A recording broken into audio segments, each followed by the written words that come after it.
কক্সবাজারের চকরিয়ায় দুর্বৃত্তদের হামলায় নিহত তরুণ সেনা কর্মকর্তা লেফটেন্যান্ট তানজিম সারোয়ার নির্জন হত্যার ঘটনায় জড়িত ৬ জনকে আটক করেছে সেনাবাহিনী। বুধবার আন্তঃবাহিনী জনসংযোগ পরিদপ্তর আইএসপিআর থেকে এক বিজ্ঞপ্তিতে এই তথ্য জানানো হয়।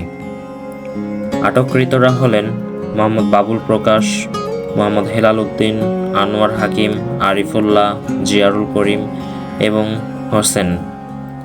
বিজ্ঞপ্তিতে জানানো হয়, আটককৃতরা সবাই লেফটেন্যান্ট তানজিম হত্যার ঘটনায় সরাসরি সম্পৃক্ত। তাদের মধ্যে মোহাম্মদ বাবুল প্রকাশ ঘটনার মূল অর্থ যোগানদাতা। আইএসপিআর আরও জানায়, কক্সবাজারের চকরিয়া এলাকায় চিরুনি অভিযান পরিচালনা করে বাংলাদেশ সেনাবাহিনী। অভিযানে ঘটনার সঙ্গে সংশ্লিষ্ট ৬ জনকে আটক করা হয়।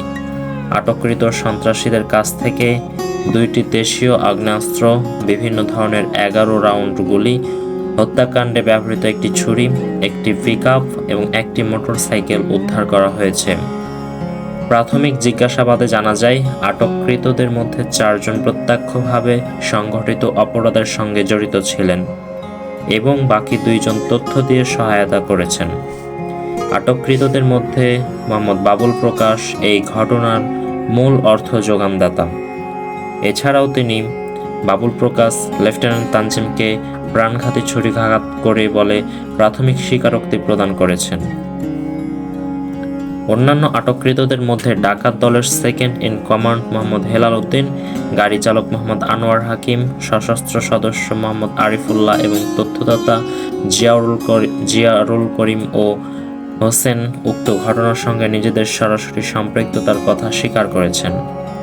ডাকাত দলের অন্যান্য জড়িত সদস্যদের গ্রেফতারের জন্য বাংলাদেশ সেনাবাহিনীর অভিযান অব্যাহত রয়েছে।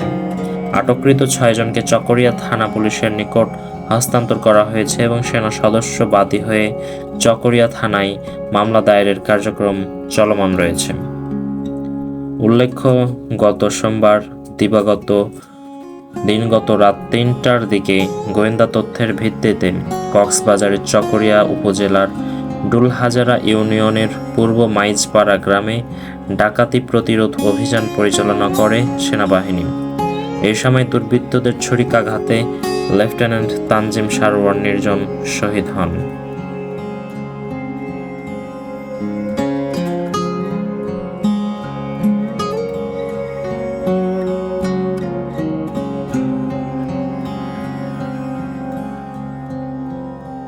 উনি অস্ত্র শহীদ ছিলেন। উনি ওই ডাকাত দলকে ঘেরাও করার পরে একজন পালিয়ে যাচ্ছিল, তো তিনি তাকে অত্যন্ত সাহসী ছিলেন, তিনি তাকে চেস করতেছিলেন। চেস মানে তাকে ধাওয়া করছিলেন যাতে ধরা যায়।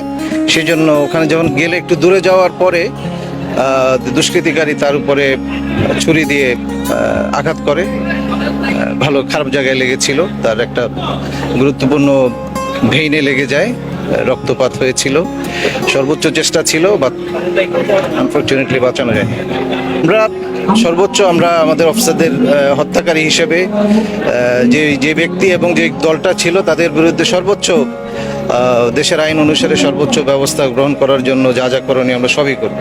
আমাদের অফিসারের গায়ে হাত দেওয়া এবং আলটিমেটলি আমরা আমাদের এক অত্যন্ত সাহসী কর্মঠ দক্ষ একজন অফিসারকে হারিয়েছি। খুব সহজে এটা আমরা ছাড়ব ছিল যে মূলত বাড়ি ঘেরাও করার পরে একদিক দিয়ে যখন পালিয়ে যাচ্ছিল, এই জায়গাটা ছিল লেফটেন্যান্ট তানজিম যেখানে ছিল সেই দিক দিয়ে।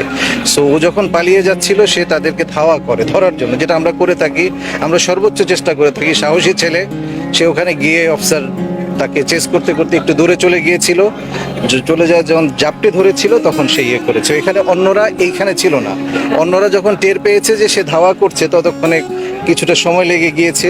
এর মধ্যে তাকে 3টা কোপ দিয়ে ফেলেছে। ভুল জায়গায় ভুল একটা শিরার মধ্যে কোপ পড়ে গিয়েছিল। শিরাটা কেটে যাওয়ার পরে রক্তক্ষরণ হয়, ফলে তাড়াতাড়ি সে মৃত্যুবরণ করে। আমরা 6 জনকে আমরা ধরেছি এবং অন্যান্য অস্ত্র, দেশীয় অস্ত্র, বিদেশি অস্ত্র আমরা উদ্ধার করা হয়েছে। তাদের বিরুদ্ধে আমরা সর্বোচ্চ দেশের আইন অনুসারে সর্বোচ্চ শাস্তিমূলক ব্যবস্থা আমরা নিশ্চিত করবো ইনশাআল্লাহ।